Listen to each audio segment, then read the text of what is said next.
O título da palestra é A Fátima e a Tragédia do Século XX. O século XX está muito próximo de nós, e por isso é bastante desconhecido.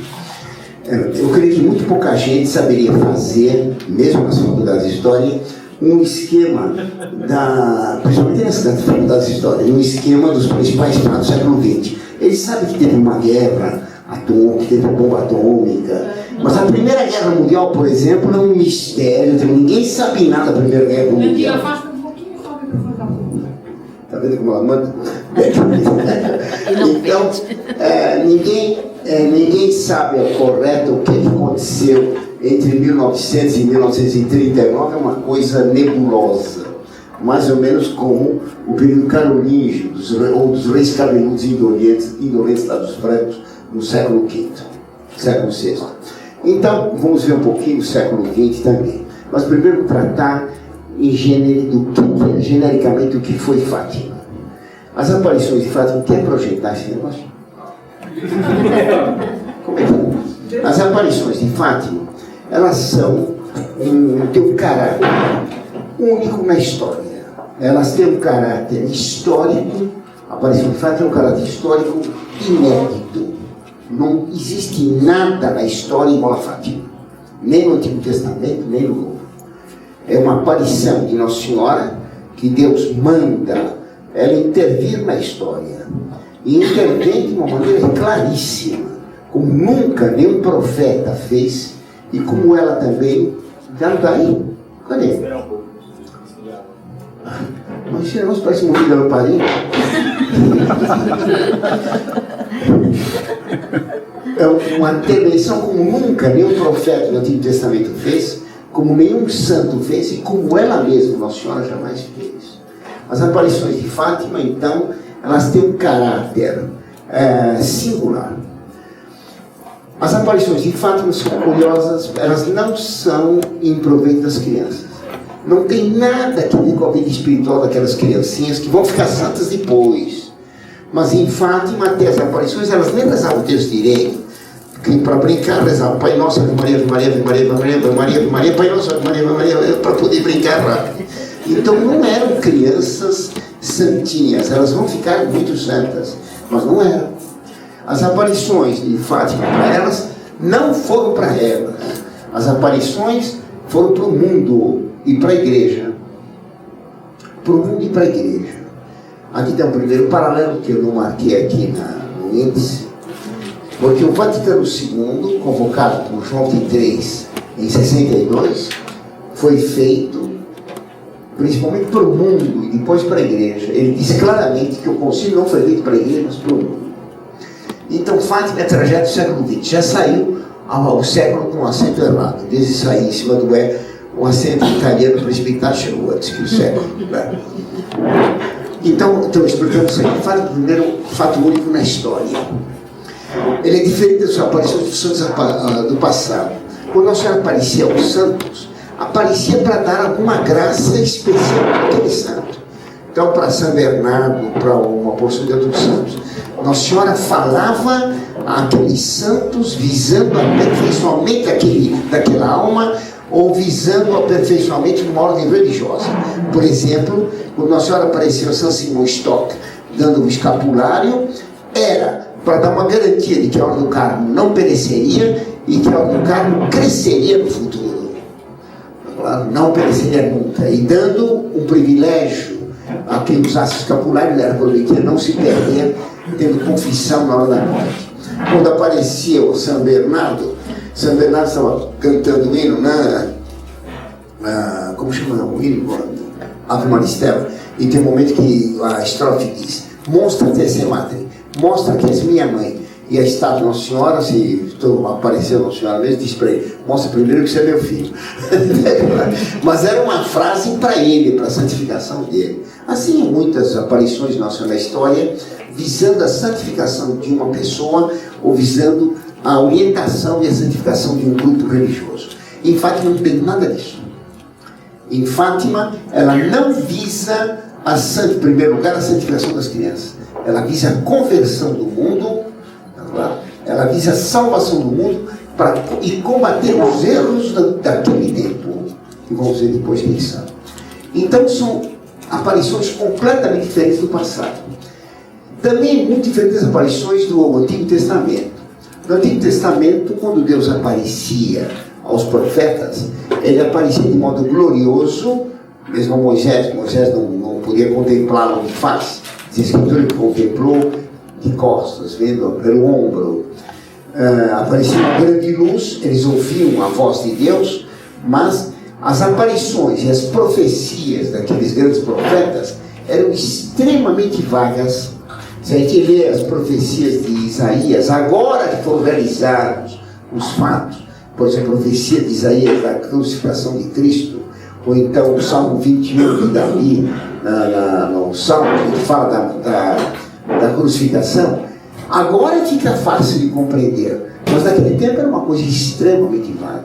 Também a única profecia do Novo Testamento, que é o Apocalipse, é muito difícil. Eu creio que todo mundo já deu uma espiadinha no Apocalipse e todo mundo concluiu não entender nada, porque é extremamente difícil ser entendida, não é? As aparições de Fátima não tem esse caráter vago, esse caráter misterioso que tem as profecias do Antigo Testamento ou que tem a profecia do Apocalipse do Novo Testamento. As aparições de Fátima têm uma precisão extraordinária. Então, vai mais para dentro aqui. Então, para começar, dá nomes e diz que se os homens não se emendarem, a guerra de 14 ia acabar, mas se não se emendasse, começaria outra guerra, pior ainda no tempo de Pio XI. Não havia Pio XI, tinha havido Pio X, mas não existia esse Papa ainda em 1917. Ele vai ser eleito em 22, e a guerra não vai começar com Pio XI, vai começar com Pio XII. Parece aparentemente um erro. Em vez, não, Nossa Senhora tinha razão. A guerra começou com Pio XI. Depois, não só dá nomes, mas insinua datas. Ela marcou para publicar o Terceiro Segredo em 1960. Ela quis que fosse em 60. João XXIII recusou publicar em 60. Ele leu o segredo, não gostou e recusou. Por que ela marcou para 60? Porque se o Terceiro Segredo falava de não convocar o concílio, era para prever que não fosse convocado. O concílio vai ser convocado em 62. Eu conversei com um bispo aqui brasileiro que estudava em Roma nesse tempo de 1960. Então, um professor dele, um padre bem importante, padre Tromp, que era um grande teólogo, disse: Nossa Senhora de Fátima, ela foi mandar publicar o segredo em 60. O Papa João XXIII convocou o concílio em 59, fim de 59. Ficava mal depois publicar o segredo em 60. O concílio vai começar em 62. E terminado o concílio, ficava mais mal ainda publicar que não se devia convocar o concílio. Mas então o que o padre Tromp disse é que o texto falava do concílio e da missa. Então fala diretamente, dá uma data. Fala de países concretos que vão fazer algo. A Rússia, e fala do país onde vai começar o castigo, na Espanha, com a República em 31 e com a Guerra Civil em 36. Depois em 39 tem a Guerra Mundial. Então são fatos extremamente concretos. Diz a Primeira Guerra, essa guerra vai logo acabar, mas começará outra pior no tempo de Pio XII. Quer dizer, não são profecias vagas, mas se dão nomes de pessoa, nomes de país, e se ensinou uma data muito importante. Essa data vai ficar importante depois por causa do concílio, 60. Tá certo? A mensagem para o mundo, os segredos de Fátima, os papas leem para o mundo, é uma mensagem para a humanidade. Então, uma coisa também única, não é só para a Igreja Católica, é para o mundo inteiro. Porque o castigo que ela anuncia vai ser um castigo mundial. Então é para todo mundo. Ela fala contra as modas que vão vir, que vão ofender muito a Nosso Senhor, e dos graves erros que a Rússia espalhar pelo mundo. Erros, no plural. Costuma-se falar que é o comunismo. O comunismo é um erro. O cardeal Ratzinger dizia dos erros da Rússia que muitas das teorias do Vaticano II vieram da Rússia. Por exemplo, a doutrina da kenosis, do esvaziamento de Deus, do esvaziamento da divindade para realizar o mundo. Esse é um erro das seitas russas que passou para os teólogos da Igreja Católica e que influenciou o concílio. A apostasia que saiu lá, gráfica, né? Foi um erro apostático, pelo menos na ortografia. Bem, a crise, fala da crise da igreja, fala de erros e apostasias do dogma da fé, fala da conversão da Rússia. De novo, não é um fato pessoal, a conversão de um país e não de um indivíduo. E essa conversão se obtida com a consagração da Rússia. O tom todo de Fátima é um tom apocalíptico. Quem diz isso é Paulo VI. Veja essa declaração de Paulo VI que eu tirei dessa revista que me deram lá agora em Roma, Fé e Cultura. Paulo VI dizendo: Fátima é o apocalipse do século XX. Tremendo. Porque muitos têm falado de que Fátima tem relação com os terceiros segredos, fala do apocalipse. E aqui o Papa, Paulo VI direto, Fátima é o apocalipse do século XX. Para evitar problemas, eu vou já pôr uma ressalva. Falar do apocalipse, evidentemente, é falar do anticristo. Ninguém sabe quando vem o anticristo. Os fatos do anticristo são extremamente misteriosos. O anticristo fala dele no livro do Gênesis, quando Jacó abençoou os filhos. Quando abençoou os filhos, ao chegar Dan, ele se espanta. Jacó está morrendo com 12 filhos. Chegando Dan, ele se espanta e diz: Dan, uma serpente no caminho, me ajuda a estar no nome de Deus. A serpente no caminho é a história. Dan é uma serpente no caminho, porque é de Dan que vai nascer o anticristo, segundo diz o livro de Daniel e o Apocalipse. Fala-se também do anticristo nos livros de Daniel, no Apocalipse, e fala-se também na segunda epístola aos Tessalonicenses. São Paulo, na segunda epístola, dá um dado importante. Diz que o homem do pecado não virá antes que venha a grande apostasia. Então haverá uma grande apostasia e depois vem o anticristo. Não significa que o anticristo venha imediatamente após a grande apostasia. Então, quero fazer essa ressalva porque é muito fácil de se carregar em erros, escorregar em erros, querendo fazer uma aplicação muito concreta do Apocalipse a fatos próximos da gente. Isso é muito difícil de acertar.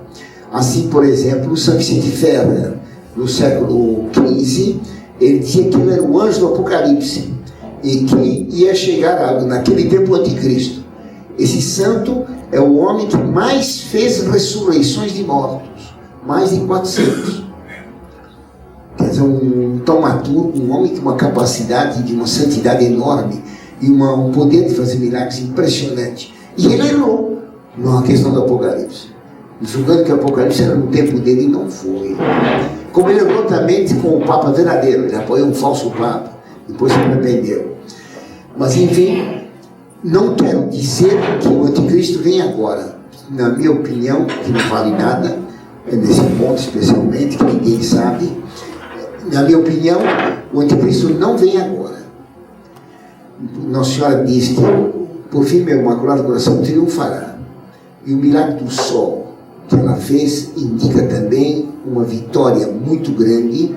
Agora, não vejo possibilidade de ter aqui nenhum anticristo até agora, anticristo propriamente dito, segundo narra o Apocalipse. Então, o que nós temos hoje, e muitos cardeais dizem isso, o que nós temos hoje é a grande apostasia que precede a vinda do anticristo.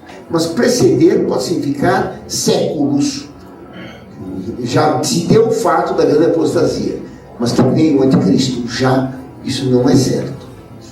Então, Fátima no Apocalipse no século XX.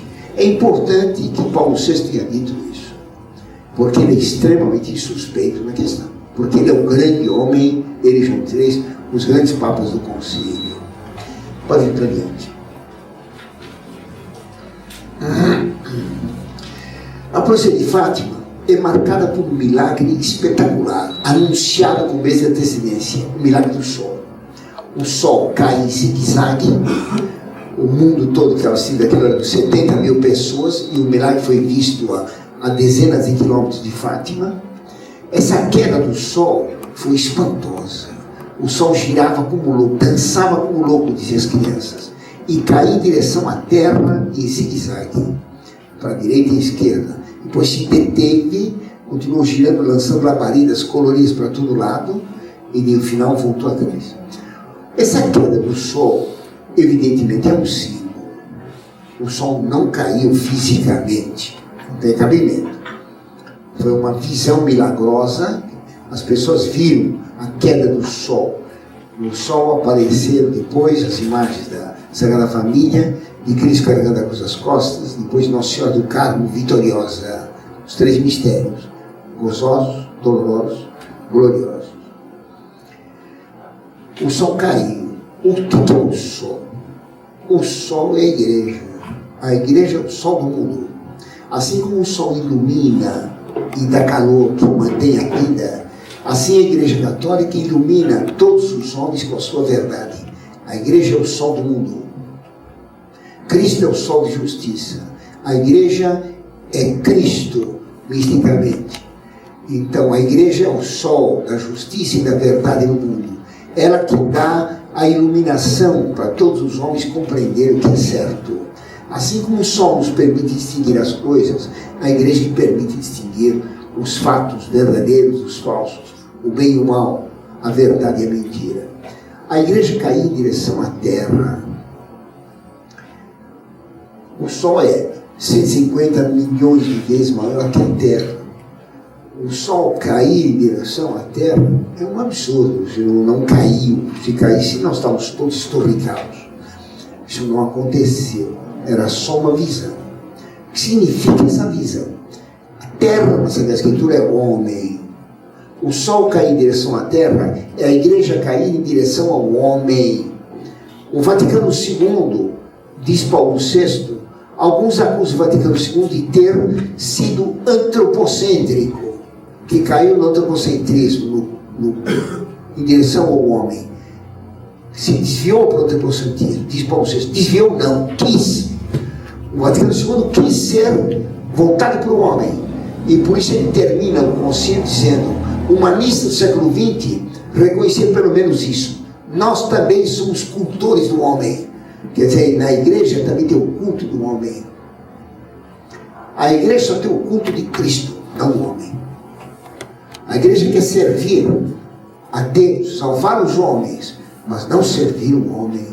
E Paulo diz no final do concílio: nesse concílio a igreja como que se fez escrava da humanidade. A igreja é escrava do Senhor, como a Virgem Maria. Eis aqui, escrava do Senhor. Nossa Senhora não é escrava da humanidade, ela é mãe, mas escrava não. A igreja também não é escrava da humanidade.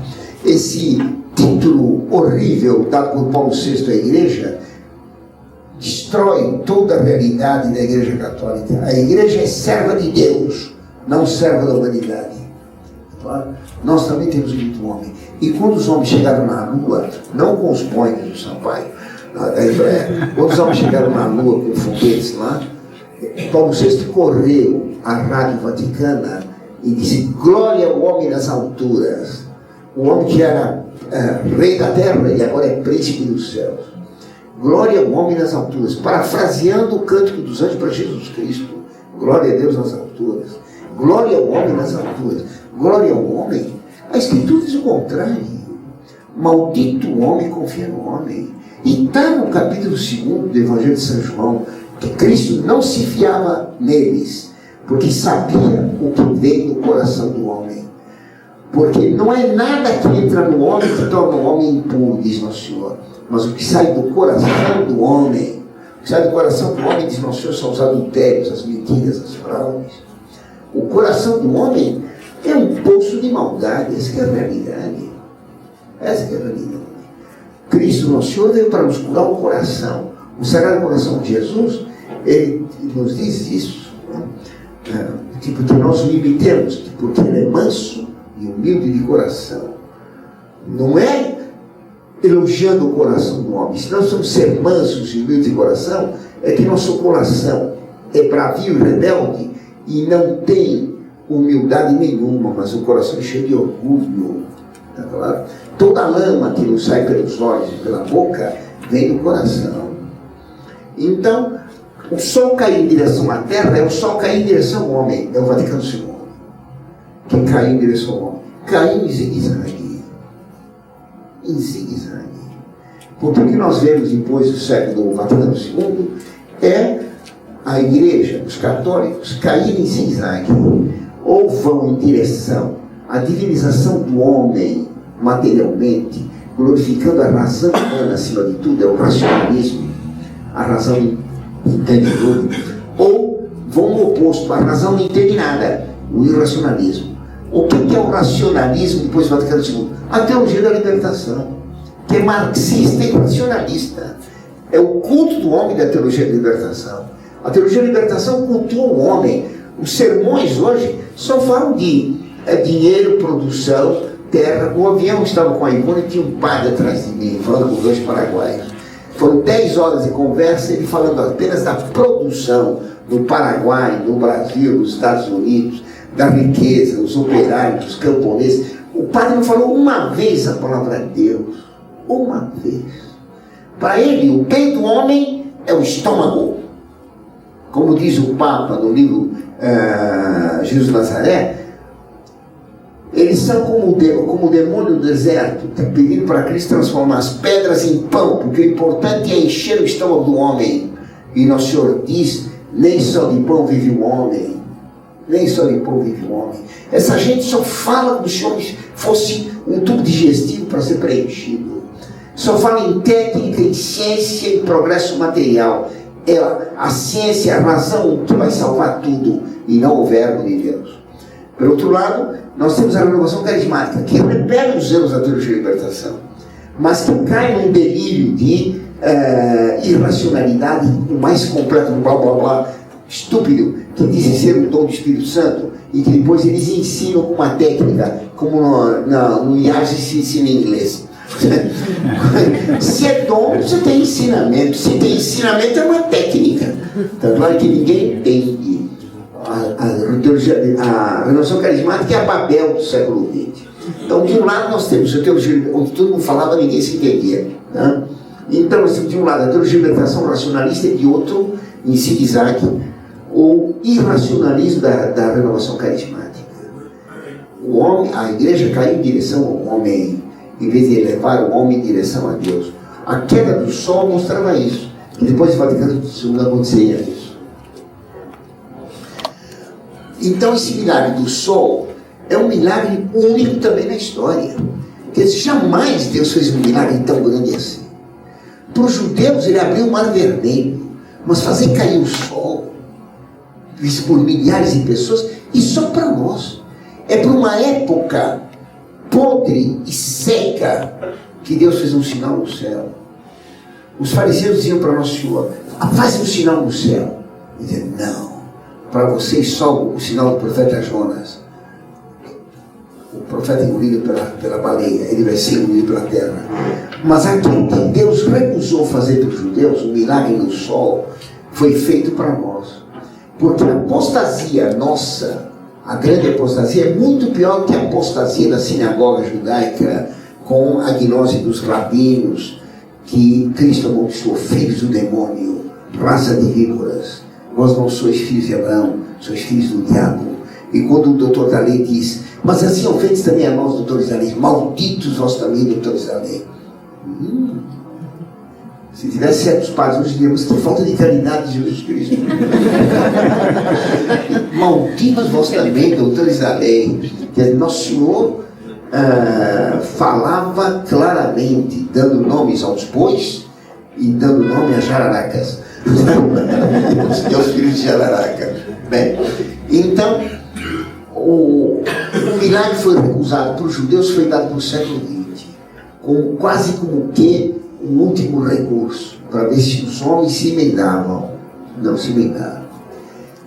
Veja agora que interessante. Nessa revista também encontrei essa citação. Paulo VI, em Silvancinho Magno, que eu não tive tempo, cheguei hoje de manhã, não tive tempo de pesquisar para confirmar. Eu estou dando como está na revista. A mulher vestida de sol do Apocalipse é Nossa Senhora de Fátima. Tremendo. Tremendo. Então é o próprio Paulo VI que diz. Porque no Apocalipse capítulo 12 se diz: eis que apareceu um sinal no céu, uma mulher vestida de sol. E as crianças de Fátima viram uma senhora mais bela do que o sol, mais brilhante que o sol, mais bela que a lua, diz a Bíblia. Tem aquela que se aproxima, mais brilhante que o sol, mais bela que a lua, e mais terrível do que o exército em ordem de batalha. Essas são as frases que tem na Escritura sobre a Virgem Maria, profeticamente. E a minha Lúcia, pequena de 10 anos, dizia: ela era mais brilhante do que o sol. Ela não sabia o texto da Escritura, mas ela repetia. E Paulo VI diz: o sinal do Apocalipse, capítulo 12, a mulher vestida de sol é Nossa Senhora de Fátima. Isto aqui nos dá uma orientação. Não sou eu que vejo em Fátima algum sinal apocalíptico, é Paulo VI. Paulo VI é que disse isso. Ele é suspeito. Então Fátima tem relação com o Apocalipse. Repito, não significa que tem relação já com o Anticristo. Eu gostaria de marcar bem isto para que não se caia num erro. Ninguém sabe do Anticristo e, na minha opinião, não é agora. Agora seria a grande apostasia de que fala São Paulo na segunda epístola aos Tessalonicenses. Ele diz mais: quando é que virá essa grande apostasia? Quando for tirado o freio, o cátegon. Também ninguém sabe que esse bendito, esse estranho freio. O Dom Sigmund, em 1970, quando viveu umas aulas sobre o Apocalipse, ele dizia que o freio seria a abolição da lei natural. Ora, hoje o que nós temos com a aprovação do casamento gay, a anulação da lei natural, porque o casamento gay é contra a lei natural. É contra a lei natural. Embora muitos padres o defendam. É contra a lei natural. Hoje se defende tudo que é contra a natureza. O casamento gay, a eutanásia. A eutanásia. Agora a morte dos anencéfalos. Também na Holanda, que começa a pedir que deixe de ser crime pedofilia. Claro. Deve ter algum padre na Holanda. Também é claro, contra a natureza. Claro. O ministro temporão. Imagina, o ministro chamado temporão. Achei temporal. O ministro temporão fez uma declaração outro dia inacreditável. Que quase 100% de certeza que uma criança anencefálica vai morrer. Uai, todos nós que quando nascemos temos certeza absoluta que todo mundo morrer. Não precisa ser anencefálico. É uma declaração anencefálica. Porque todos nós temos certeza absoluta que vamos morrer. Se porque vamos morrer mais cedo ou mais tarde, pode se matar, então pode matar os anencefálicos, pode matar todos os encefálicos, os enerváticos, pode matar todo mundo. Ele mesmo, é um absurdo. Os doentes terminais, não é porque vai morrer, você vai matar o doente terminal, não é porque vai morrer logo. Claro, quer dizer, a eutanásia fica provada, é um absurdo. Mas isso é a técnica dos nazistas. Começam falando bem, os nazistas, foi Hitler que em 1938 mandou matar todos os doentes mentais porque não tinha cura e só dava um prejuízo para o Estado nazista. Então matou 30 mil loucos na Câmara de Gás. Foi a primeira experiência na Câmara de Gás. Só teve um só bispo católico que protestou. Só um bispo, o bispo de Münster. O resto tudo quietinho. Quietinho. Porque vários deles, então, cumprimentavam Hitler levantando a mão e dizendo a saudação nazista. Os bispos. E o Núncio Apostólico em Berlim também, Monsenhor Orsini. E o chefe da confederação, da Federação de Bispos da Alemanha daquele tempo, o bispo de Poznan, também concordava com o Hitler. Um absurdo. Só um bispo protestou. O bispo de Münster. Bem, então, hoje em dia se cai nesses crimes contra a natureza.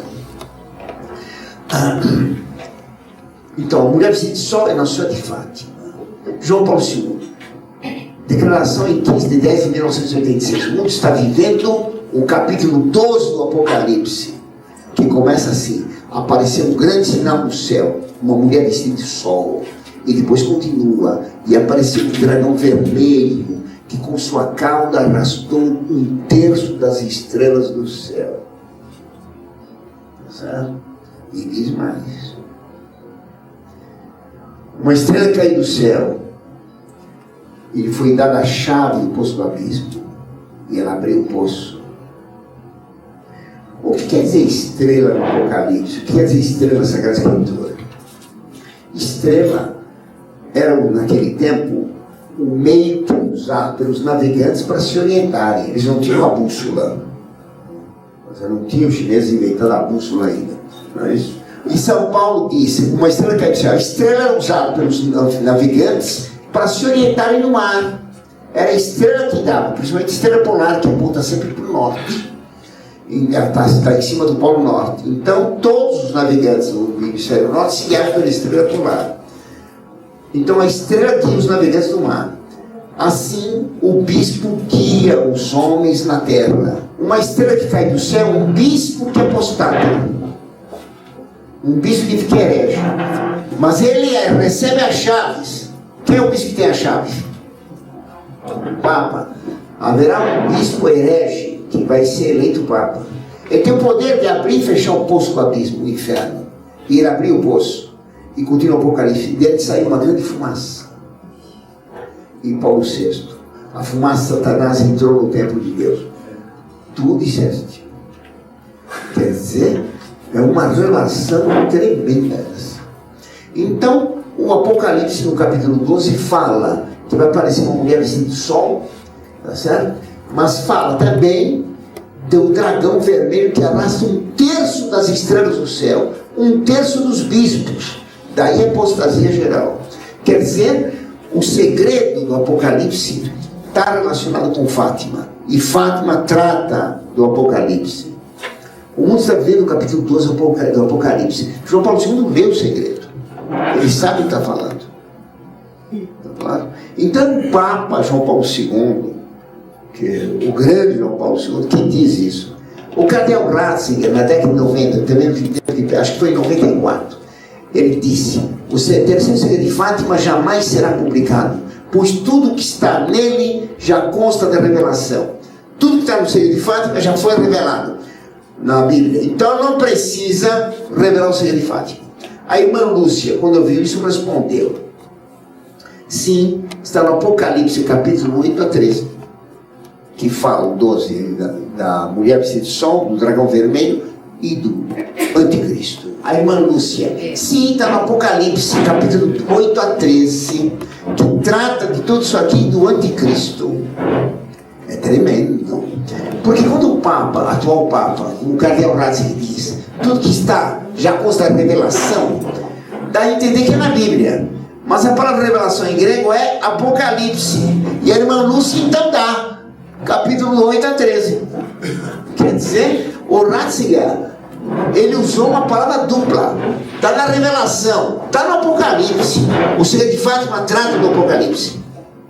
E isso é tremendo. Porque vai ter uma importância enorme para Fátima. Bem, João Paulo II. Bento XVI, em sermão do ano passado, no dia da Assunção, ele falou do sinal grande do dragão vermelho no capítulo 12 do Apocalipse. Um padre me disse que ele quer publicar o segredo e que ele vai falando nos sermões dele esparsamente pedaços do segredo, já que se ele publicar todo o segredo que diz isso, não convoque o concílio, não mudem a missa, que será um suicídio para a igreja. Se ele publicasse isso, explodiam os bispos contra ele, como estão explodindo agora, porque ele está ameaçando mudar a missa, a reforma da reforma. Saiu, em Roma tem essa notícia de que vai sair a reforma da reforma. O Papa vai fazer o decreto, a missa nova vai ser mudada, vai ser em latim, a parte principal, desde o ofertório até a comunhão, tudo em latim, de costas para o povo, com canto gregoriano, e termina Ita missa nova est. E a missa nova acabou. Porque se o padre fica de costas para o público, imagina o padre Marcelo Rossi pegando o pau e jogando para trás, uma palhaçada.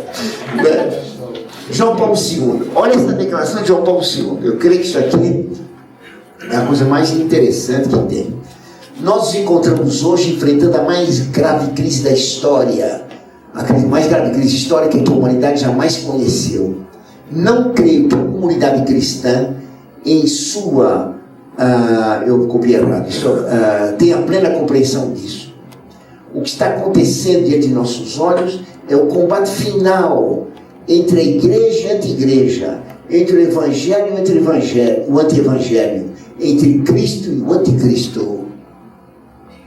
Este conflito está nos planos da divina providência e é um processo ao qual a igreja deverá se submeter na sua incerteza. Eu escrevi tudo errado. Isso foi publicado no Wall Street Journal, não foi saído nem nessa coisa, mas evidentemente é um sermão que ele fez quando ele esteve na Alemanha em 80 e pouco, né? Quando foi? Tá aí? Não, é 78. 78. Por que você acha que é na Alemanha? Porque quando ele foi na Alemanha, ele fala muito do segredo de Fátima. E quando ele esteve na conferência de Fulda. Bem, então, essa declaração é tremenda. O Papa diz que agora estamos no combate final entre a igreja e a anti-igreja. Mas então existe uma anti-igreja. Existe uma igreja do diabo, como o Nosso Senhor fala também no Apocalipse, no capítulo 2. Eles não são judeus, mas eles são filhos do demônio, eles são da sinagoga de Satanás. Existe uma igreja falsa contra a igreja verdadeira. Na história, uma luta entre duas religiões. A igreja católica e a única igreja que tem além da católica, a sinagoga de Satanás. E o Papa aqui repete, entre a igreja e a anti-igreja. Essa expressão anti-igreja foi usada por São Gregório Magno no ano 500. Na história, uma luta entre a igreja e a anti-igreja. Entre o evangelho e o anti-evangelho. Mas não é o anti-evangelho que se ensina hoje? Entre Cristo e o anticristo. Opa, seríssimo. É o Papa que falou, não sou eu. É claro que isso não é infalível, mas tem uma grande autoridade. Estamos assistindo a luta final entre a igreja e a anti-igreja, entre Cristo e o anticristo. Se fosse tomar as palavras de João Paulo II ao pé da letra, ele está insinuando que estamos no tempo do anticristo agora.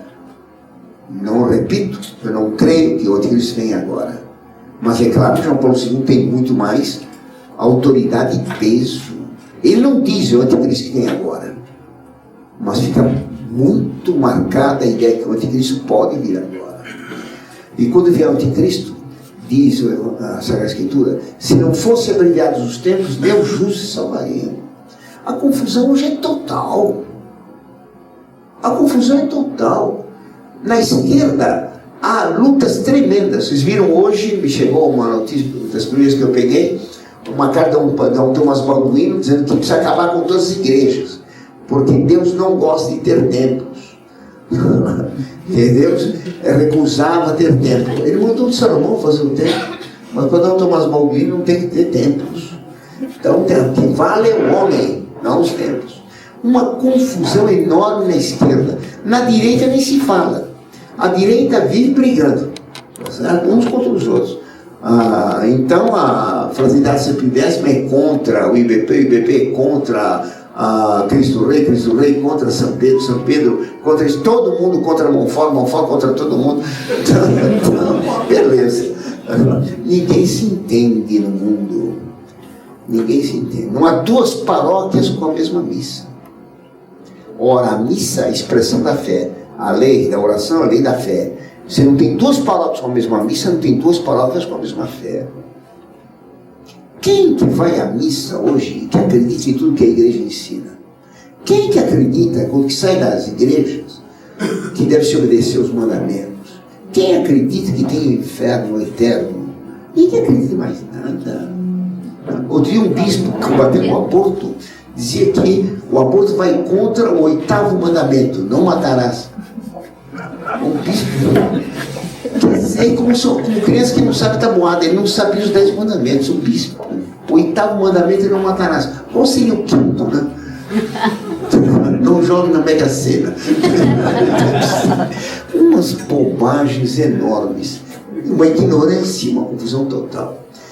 O cardeal Chiappi, teólogo pessoal de 4 papas, diz: o terceiro segredo é predito, entre outras coisas, A grande apostasia na igreja que vai começar no topo, no cume da igreja, está no Papa. Quem diz o cardeal Tiago? O cardeal Wally, o terceiro segredo, fala de uma grande apostasia. E o cardeal Pacelli, futuro Pio XII, em 36, diz: eu estou impressionado com a insistência da Virgem Maria, que ela afirma continuamente: não convoque o concílio, Nossa Senhora de Fátima, não convoque o concílio, não mudem a missa, que será um verdadeiro suicídio para a igreja.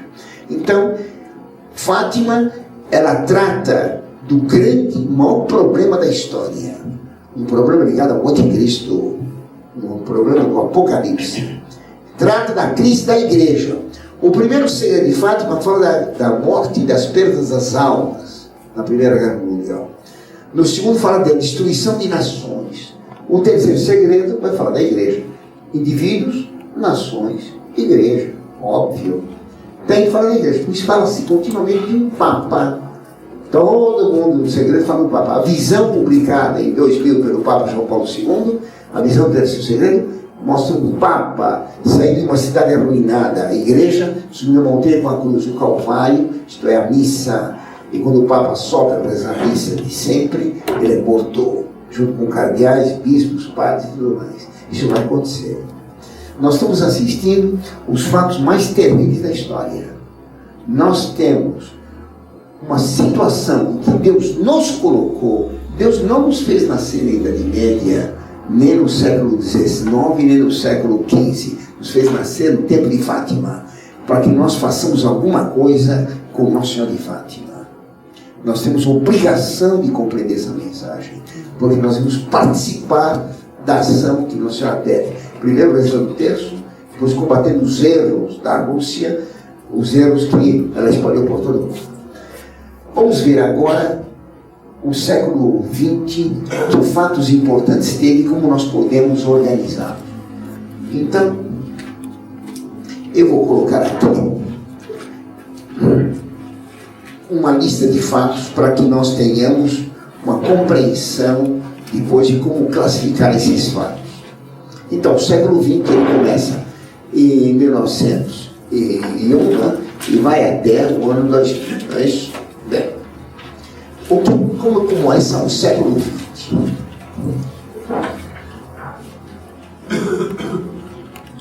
Então, o primeiro ponto, de 1900 a 1914, o que nós temos é a chamada Belle Époque. A Belle Époque, assim chamada, foi a porca época, a época porca, corrupta até a medula. O que ela teve de péssimo? Tá claro? Essa época teve uma porção de coisas péssimas. Primeiro, a heresia modernista. O modernismo na igreja.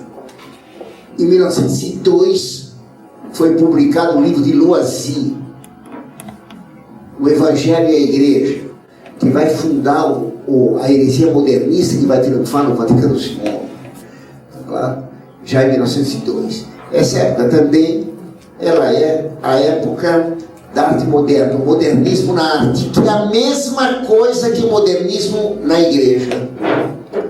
O modernismo na arte é o tempo de Picasso, é o tempo do abstracionismo, do cubismo, do futurismo, do dadaísmo em 1914, que são as mesmas ideias da heresia modernista que triunfaram essas ideias do Vaticano II, as ideias aplicadas na arte. A mesma, pois não, Marcelo? Começou, antes dessa teve a Art Nouveau Sim, teve outras. Eu estou pegando o século XX só, mas de fato a arte moderna começou um pouquinho antes. Também o modernismo começou antes. A publicação do livro do Blondel em 1894, a ação, pode ser como o primeiro marco da heresia modernista, em 1894. Como em 1896 foi a Olimpíada, renovando, feito pela maçonaria para renovar o paganismo. Como também em 1890 e pouco começou as primeiras expressões as primeiras expressões do modernismo na arte, tá certo? Com o expressionismo alemão e com depois o abstracionismo, o cubismo, etc. Mas os grandes os grandes movimentos da arte moderna foram nesse sentido. Além disso aqui, em 1910, teve a República publicada, proclamada em Portugal. Em Portugal tem importância, vai ter Fátima lá. As crianças de Fátima eram contra a República, tá certo? A irmã Lúcia tinha até uma vez, debochando os republicanos, dizia: ora vai tu, bolacha Maria, abaixa a República e viva a monarquia. Porque em 1910 o rei de Portugal foi assassinado pela maçonaria. Agora, ao mesmo tempo que teve todas essas coisas péssimas, em 1903 a 1914 reinou São Pio X. São Pio X, tá claro? E uma grande luz brilhou no céu. Tá claro? Esse período, então, foi um período péssimo do lado dos maus. Para o lado do bem, nós temos São Pio X, que excomungou o modernismo, excomungou vários modernistas, condenou todos os livros do modernismo, condenou o Loisy, condenou, excomungou várias vezes o padre Ernesto Bonaiuti, grande amigo de João XXIII. Grande amigo de João XXIII. Ele processou o Monsenhor Roncalli, porque defendia o modernismo nas aulas de história da igreja em Bérgamo e em Roma. Tá claro? Processo que vai ser João XXIII. Bem, em 1914 o Papa São Pio X morreu de morte rápida, como é comum no Vaticano. Morreu de repente. Ele estava bem de saúde, deu uma gripe, chamaram um padre alemão para dar uma injeção nele, deu a injeção, ele pirou e morreu, ficou tá morto até hoje. O padre alemão sumiu lá no Vaticano. Oh, Alex, São Maria, filho. No Vaticano é perigoso comer pastel. Então, São Maria. Tá certo? Isso é tradicional lá. O Papa Bonifácio VIII, quando foi assaltado o castelo dele em 1303, no atentado de Amiens, ele ficou 3 dias sem comer. Depois trouxeram um monte de comida para ele, pediu para ele comer, ele tinha 84 anos. Estava sofrendo. Érica, São Maria. Estava sofrendo muito e então feliz para comer, ele recusava. Ele insistiu muito e falava: então me dá um ovo. Porque o ovo era difícil colocar dentro do peito. Passou a comer ovo 15 dias. Né? São Pio X tomou uma injeção e morreu bruscamente. Bem, foi eleito exatamente o principal inimigo dele, Bento XV, o cardeal de la Chiesa. São Pio X, Bento XV era muito feio, parecia muito com meu pai. Isso parecia com meu pai. São Pio X, para dizer que alguém era muito feio, dizia: più bruto que Monsignore della Chiesa, é mais feio que Monsignore della Chiesa. Vai ser Bento XV. Bento XV vai representar o triunfo do modernismo na igreja. Ele vai tomar o nome de Bento, não como este aqui, Bento XVI, que tomou por causa de São Bento, que fez a Europa, que ele quer reconstruir, Bento XVI. Mas Bento XV tomou o nome de Bento por causa do livro do modernista Il Santo. O senador Antônio Fogazzaro, modernista, tinha feito um livro em que um falso santo falava uma porção de coisas como devia ser o Papa do futuro, que não podia ficar preso na cama, mas devia sair andando por todo lado. Então ele tomou o nome Bento XV por causa do Il Santo de Fogazzaro. O livro foi excomungado por São Pio X. Bem, 1914, então começa a governar Bento XV. E vai dar o triunfo para os inimigos de São Pio X. Todos que eram ligados a São Pio X foram expulsos do Vaticano. Os modernistas foram postos para diante. E desde aquele tempo os modernistas dominaram a cúpula da igreja.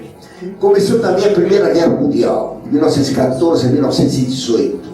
Foi a Primeira Guerra Mundial. Essa Primeira Guerra foi uma das guerras mais estúpidas que eu vi na história. Nunca houve uma guerra mais burra, mas mais burra. Deixa eu contar só para distrair os das compradas. Os franceses, por exemplo, decidiram que a vitória só se tem no ataque. Napoleão ganhava o ataque à baioneta. Então, os franceses tinham que ter uma roupa patriótica, tá claro? Então, o casaco vermelho, calça azul, cap vermelho, tá certo? No meio do mato, ficava tudo vermelhinho, enquanto os alemães usavam roupa caqui ou verde, bem disfarçados. Então, usaram um francês no meio do mato, pum! Era tipo, o ataque ia ser na valentia, na baioneta, nada de metralhadora, que é uma arma covarde. Os alemães não tinham preconceito com metralhadora. Usavam metralhadora no ataque ou na defesa. Os franceses não. Essa não vale. No ataque é só na baioneta. Então o soldadinho tinha que pegar o fuzil com a baioneta, uma faca desse tamanho. O fuzil pesava 4 a 5 quilos. Um capotão azul, até metade da canela para tropeçar a pista. Tá certo? Carregando uma mochila nas costas de 30 quilos, tendo cantil de água, munição, band-aid, e um pacotinho de lenha, porque se estivesse no meio do mato e faltasse madeira para queimar. E tinha a ordem de ataque era dada a 2 km de distância. Olha, e lá saíram os franceses carregando com a baioneta e os alemães sem preconceito usando a metralhadora. Tá certo? Os franceses, depois de 2 km de corrida, chegavam os alemães com a língua, um pau para fora. Os alemães pegavam a língua de um de outro, amarravam e já põem no caminhão preso. Na primeira semana morreram 700 mil franceses com essa sábia ataque. Aí eles fizeram as trincheiras, uma das coisas mais puras do mundo. A guerra de 1914, de 15 até 18, todos os exércitos se enterraram em trincheiras. Trincheiras que tinham na Rússia 2.000 quilômetros de extensão.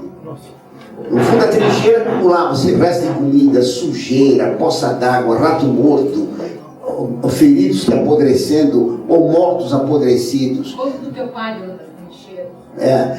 Então, uma sujeira só. Para conquistar um terreninho pequeno, por exemplo, na Batalha do Somme, para conquistar, eu não me lembro agora quanto que eram, 500 metros ou 600 metros, morreram 750 mil franceses. Para conquistar poucos metros. Na Batalha de Verdun, morreram 1 milhão e meio de soldados. E ninguém saiu do lugar. Ficaram todos na trincheira de cá lá, não mudou nada. Quer dizer, morreram milhões de homens estupidamente. Foi um castigo enorme, que Nossa Senhora no primeiro segredo já fala disso. Essa guerra vai logo acabar. Mas em 17 teve a Revolução Russa do Lenin. O comunismo surgiu na Rússia. Claro. Por quê? Porque a recusa da luz que foi Saint-Pédestre e a recusa da luz que foi Fátima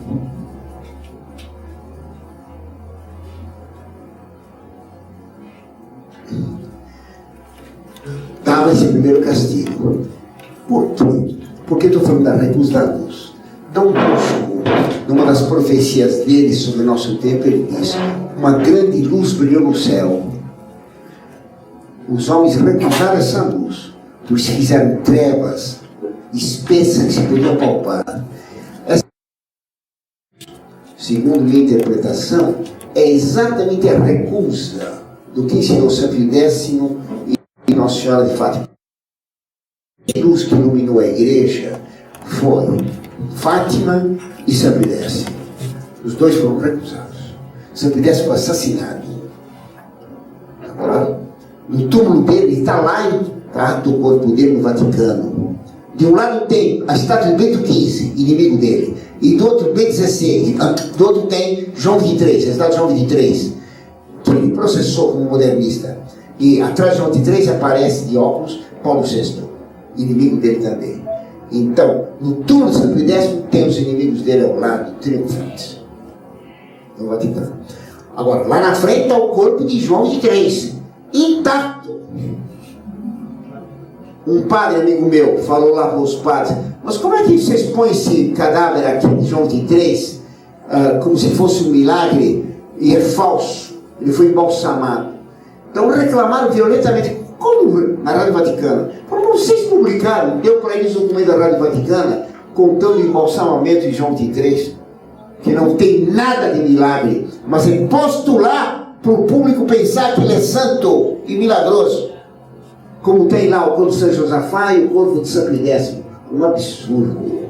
Uma grande luz brilhou no céu, Nossa Senhora de Fátima e São Cridécimo. Mas essa luz foi recusada. Por isso veio o castigo da Rússia. Claro. Então, não sei se você quer apagar isso aqui.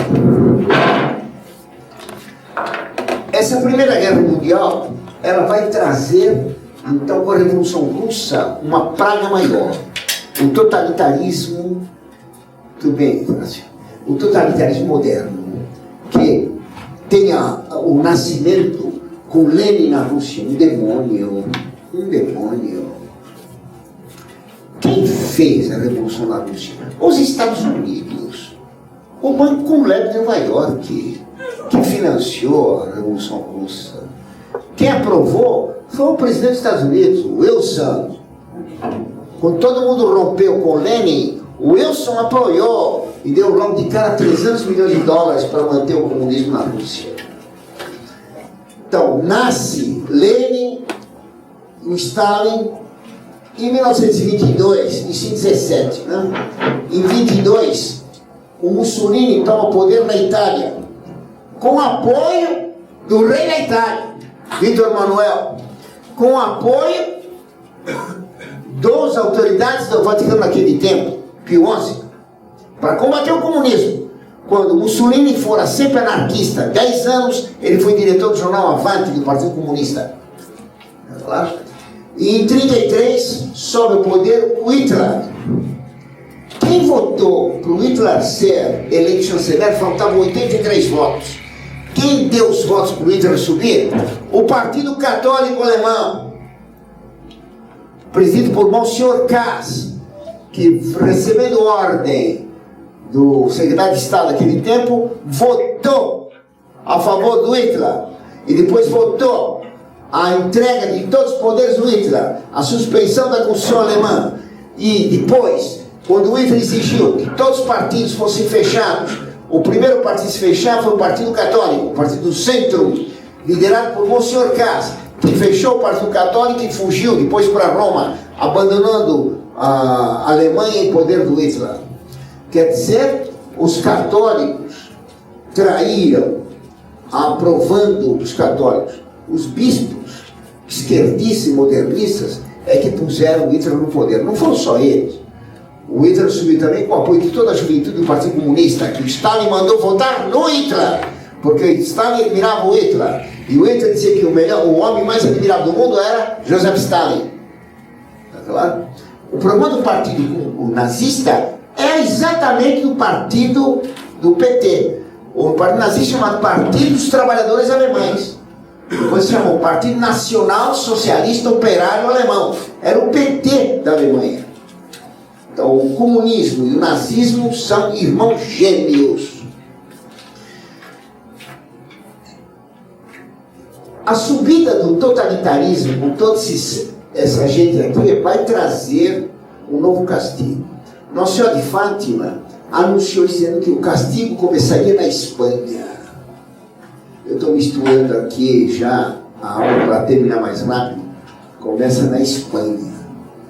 Ora, em 1931 foi proclamada a República na Espanha.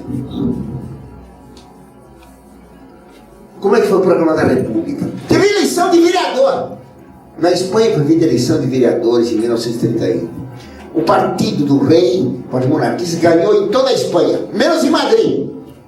Então o rei Alfonso XIII diz que como o povo de Madrid,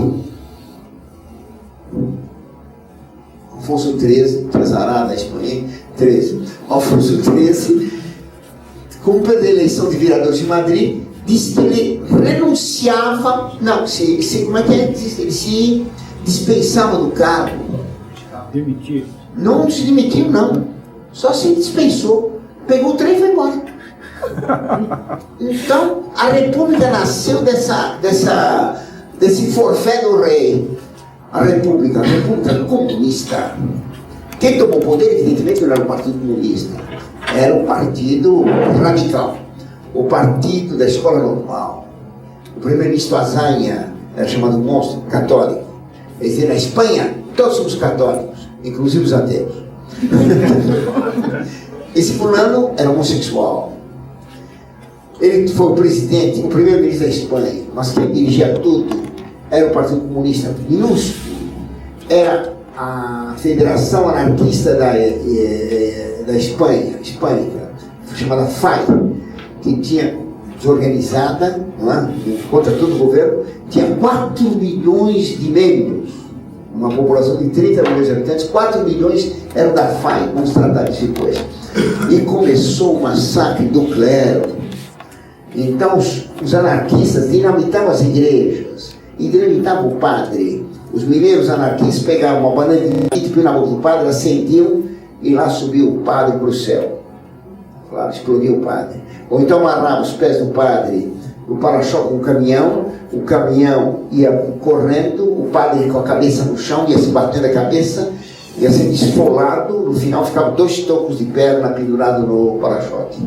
Ou fazia engolir crucifixos. Então, profanações, incêndio de igrejas por todo lado. Claro. E depois vai começar, Nossa Senhora disse, assim começa na Espanha. A República foi de 31 a 36. Foi um massacre dos católicos brutal. Daí começou a Guerra Civil.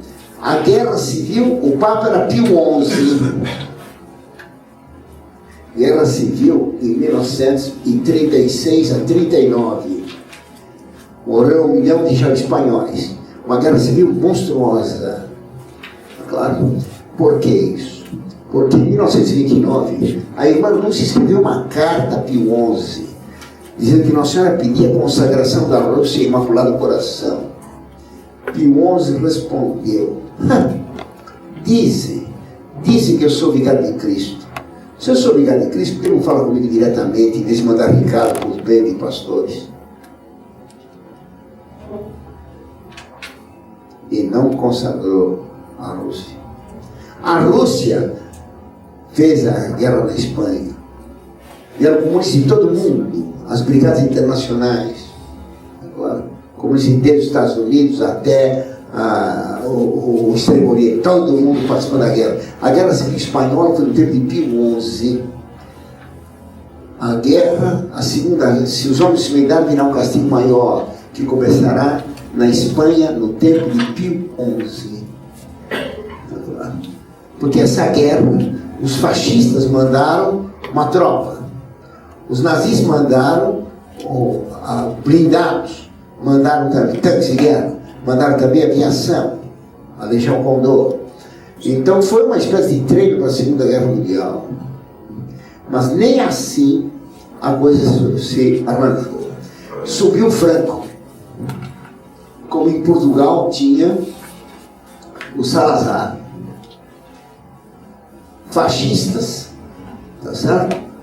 Aparentemente contra o comunismo. Fascismo e nazismo são iguais. São 2 movimentos socialistas, um apoia o outro. Como aqui no Brasil. O Dom Helder Câmara, que se fez ordenar padre com a camisa nazista debaixo da batina, depois ficou líder da teologia da libertação e do comunismo. Claro? Passou para o outro extremo. Ou como o Carlos Lacerda, que é do Partido Comunista, e foi um dos chefes da contra-revolução aqui da ditadura militar.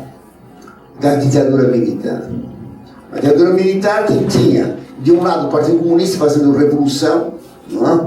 Ou como chama aquele que foi morto lá, não sei, como é o nome da o Marighella, do PCdoB, Lamarca, e do outro lado tinha o Golbery de Couto Silva, o general.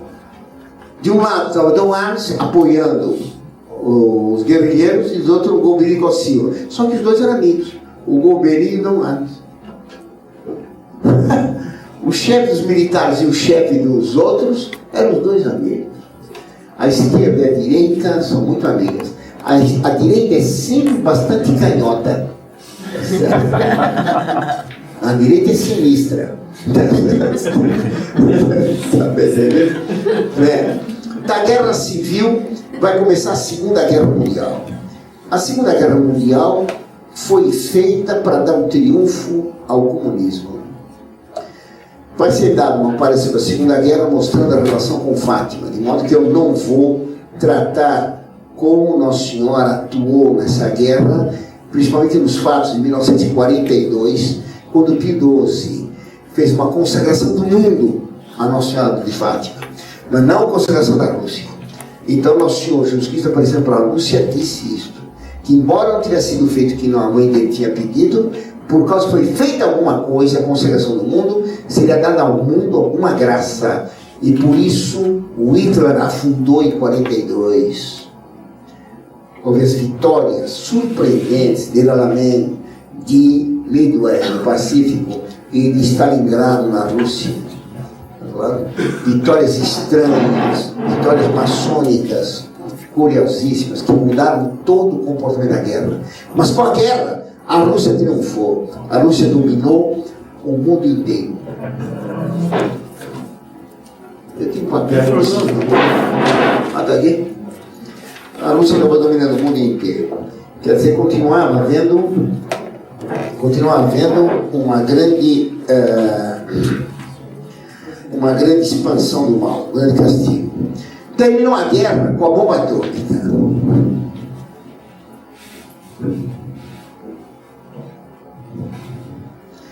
A Rússia não foi consagrada a Nossa Senhora. Pio XII não fez. Pio XII consagrou o mundo. É tão difícil dizer, eu consagro a Rússia e Imaculada Coração de Maria. Quantas palavras tem nessa frase? Acho que não tem 15, né? Por que é tão difícil falar isso? Por que é tão difícil falar isso? Eu vou pegar o... Você tem um telefone? Não, é o controle do ar-condicionado. Vamos supor que fosse o telefone. Eu vou com o telefone dele. Eu vou consagrar o telefone dele a Nossa Senhora.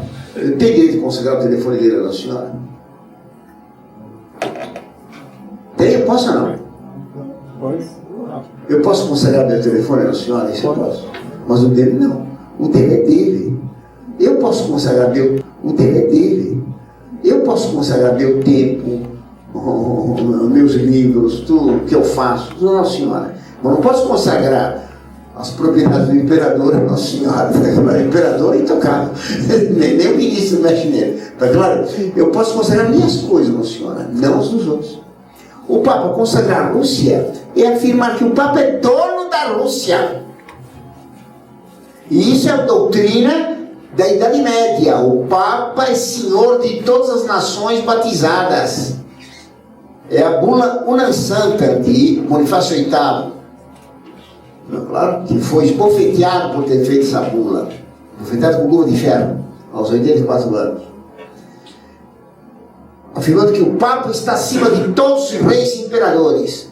O Papa, ao consagrar a Rússia, é reafirmar que a Igreja está acima do Estado. Nosso Senhor disse para dar a César o que é de César e a Deus o que é de Deus. E César tem que dar alguma coisa para Deus ou não? Ou só nós que devemos escolher o Estado e a Igreja? Não, César tem o poder dado por Deus. Nosso Senhor disse para Pilatos, não teria esse poder sobre isso se fosse dado alto. César também tem que reconhecer que Deus está acima de tudo. O Estado tem que reconhecer a Igreja, assim como o corpo está subordinado à alma. Todo Estado cristão está subordinado ao Papa. E consagrar a Rússia é a reafirmação da união entre Igreja e Estado, da superioridade da Igreja sobre o Estado, e que todos os governantes têm que estar submetidos a Pedro. Está claro ou não? Então eles não querem consagrar a Rússia, eles têm medo. Tem medo que a maçonaria ameaça. Também não é ocasião agora de tratar disso, mas depois da guerra, em 1945, quando foi jogada a bomba atômica, você viu que o mundo caminhava num cataclisma. E por isso a maçonaria fez um ultimato à Igreja. Ou a Igreja se democratiza, ou ela vai sofrer a maior perseguição da história. Pio XII então pensou convocar um concílio, depois se assustou, não convocou. João XXIII vai fazê-lo. João XXIII vai convocar o concílio. Então, aquilo que Nossa Senhora tinha proibido foi feito. Foi convocado um concílio.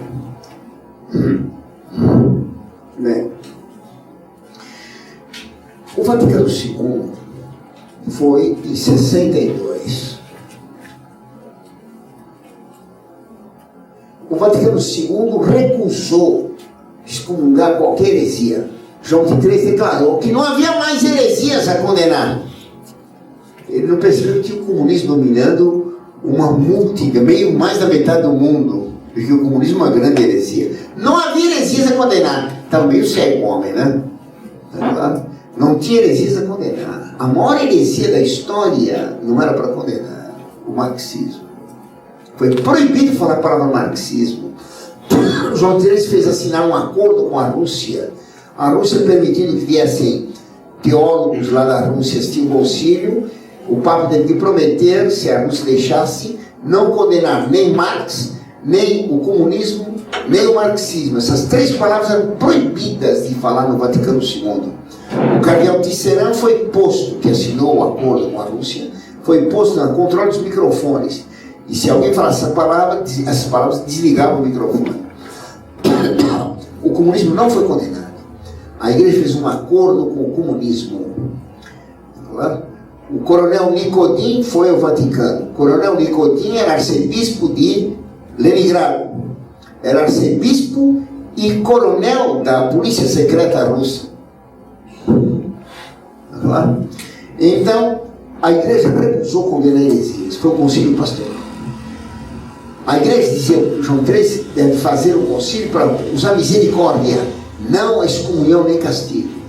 E por isso, em 68, se a igreja não condena mais nada, em 68, a revolução da Sorbonne declarou: é proibido proibir. Se a igreja não condena nada, ninguém pode condenar coisa nenhuma. É proibido proibir. Por isso os pais agora, a criança pede uma coisa, não. Você quer agora? Quer outra coisa? Quer outra coisa? Quer outra coisa? Arranca a cabeleira do pai, careca. Ah, daqui filhinho.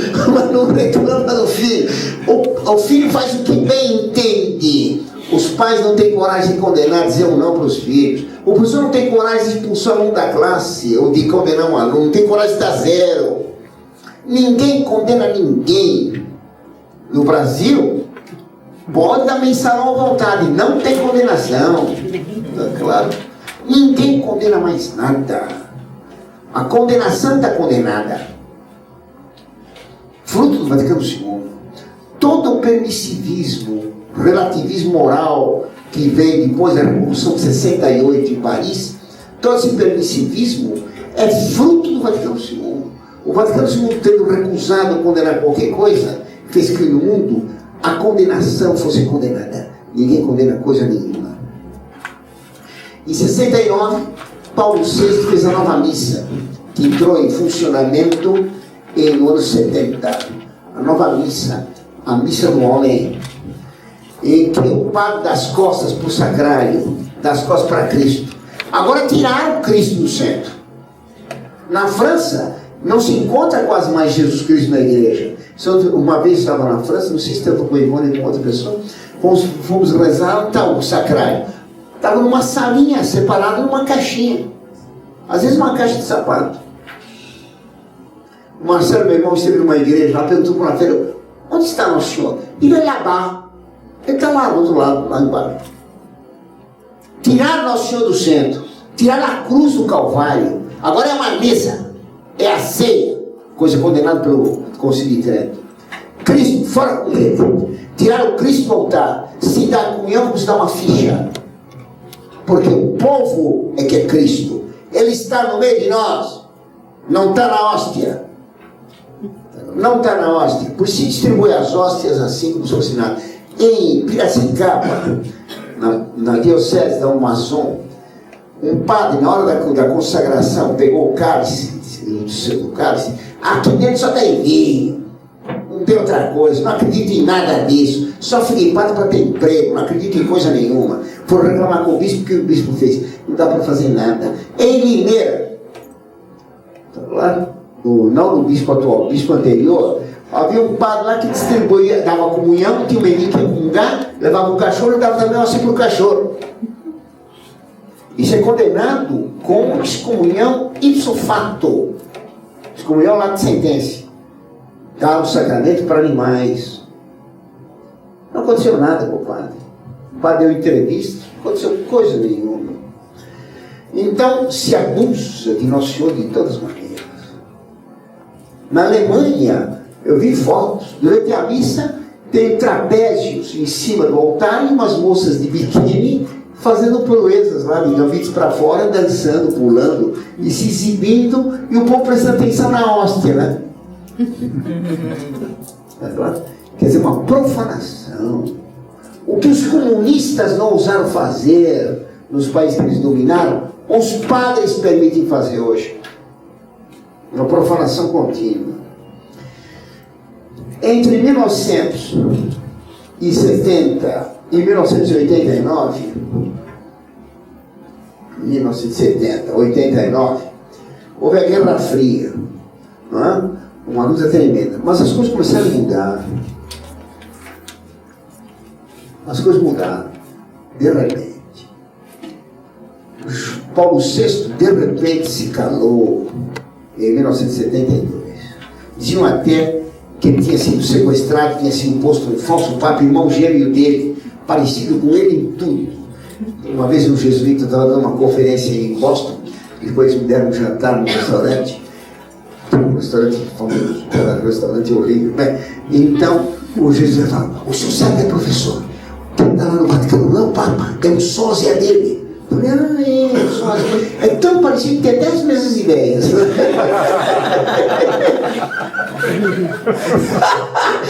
Quer dizer, chegou-se a levantar essa hipótese toda, mas que depois de certa data, de 72, 78, ele escreveu pouco, é verdade.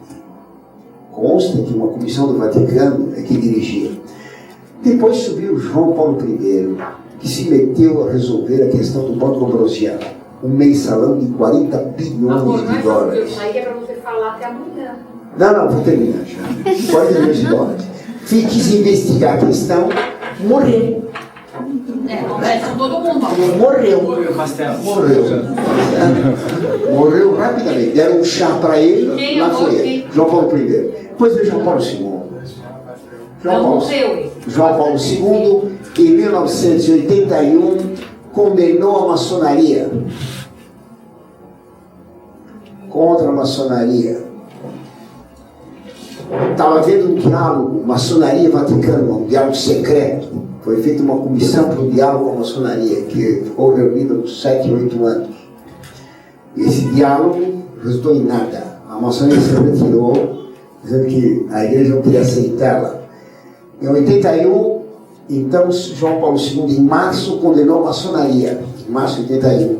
3 meses depois, ele levou um tiro no Vaticano. Em maio, o Acha deu um tiro no Papa, estão lembrados? O Papa não morreu. Não morreu por um milagre. Foi feito um estudo sobre o percurso da bala no corpo dele, é uma coisa impressionante. A bala, ela vai girando, entra, faz um furo, mas encontrando uma resistência qualquer, ela muda de direção. A bala foi mudando de direção dentro do corpo dele e passou rente à aorta, passou rente à coluna vertebral, passou rente a outros órgãos importantes e não morreu. Um verdadeiro milagre. Em 84, ele voltou a condenar a maçonaria. Assinou a condenação ele e o cardeal Ratzinger.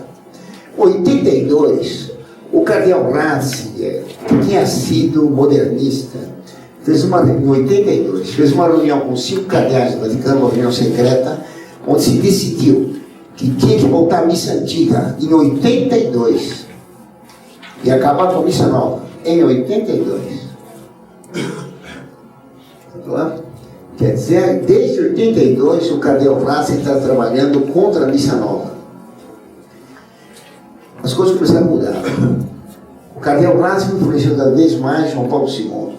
Em 84, ele permitiu que se rezasse a missa antiga, declarando aceitar o Vaticano II e a nova missa, fundando a Eclésia Dei Aflita. Em 88, ele permitiu a missa antiga sem ser obrigado o padre a aceitar nem o Vaticano II nem a missa nova. Em 2000, ele publicou a visão do terceiro segredo de Fátima. Queria publicar tudo. O cardeal Ratzinger tinha decidido com ele publicar todo o segredo de Fátima.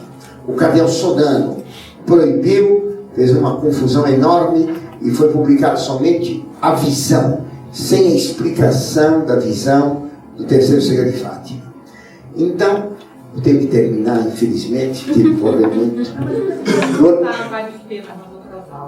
No ano 2000, então, foi publicada a visão de Fátima. Um padre, muito amigo do Ratzinger, me contou que foi ao Vaticano falar com o Ratzinger. O senhor prometeu publicar o segredo inteiro. O senhor publicou só a visão. Resposta do Ratzinger: eles me forçaram a mão. Os segredos, ele quer publicar. Mas se publicar, como o segredo tem as palavras, não convoca o concílio, não mude a missa, você vai dar uma reação brutal. Agora que o Papa está fazendo um decreto para mudar a missa, fazendo toda a missa nova em latim, de costas para o povo, na Alemanha se fala que é preciso convocar um terceiro concílio do Vaticano para processar Bento XVI, depô-lo e eleger um outro Papa. Aqui em São Paulo foi feita uma reunião em que uma autoridade disse para os padres: nós não permitiremos que seja feito isso, nós vamos resistir. Por isso o cardeal Ventroy de Paris falou agora: nós não somos servos do Papa, ele é nosso irmão, nós colaboramos. Ele que não veio aqui mandar, que nós não aceitamos. O cardeal Daniels, da de Bruxelas, antigo de Bruxelas, também atacou agora o Papa por causa dessa nova reforma e porque está permitindo a missa antiga. Eles estão em franca rebelião contra o Papa. Haverá um Papa, não sei se é esse ou outro, que rezará a missa antiga, vai subir a montanha com a cruz e vai ser morto. E a morte desse Papa que vai converter o mundo, porque o sangue dos mártires também de cristãos. Um Papa que morra assim vai mudar o mundo. Eu queria fazer agora todo esse apanhado, todo esse século, mostrando que eu fiz muito bruscamente. Depois eu posso dar para vocês todo o esquema na internet, mostrando que o São Dom Bosco se fala de uma grande luz que foi anunciada. Foi Fátima e São Inês. Pois o afastamento da procissão que sai do Vaticano vai de 14 até a corrupção geral do fim do século. Agora, com a mudança de João Paulo II, graças ao cardeal Ratzinger, em 80 e pouco, em 89 caiu a Rússia. A queda da Rússia é inexplicável. A Rússia está dominando o mundo. Caiu como um castelo de cartas. Deram um soprão. Aquilo desmoronou. Quando os criminosos caíram, não teve um que foi morto. Só o Ceausescu, na România, que foi fuzilado. Na Rússia,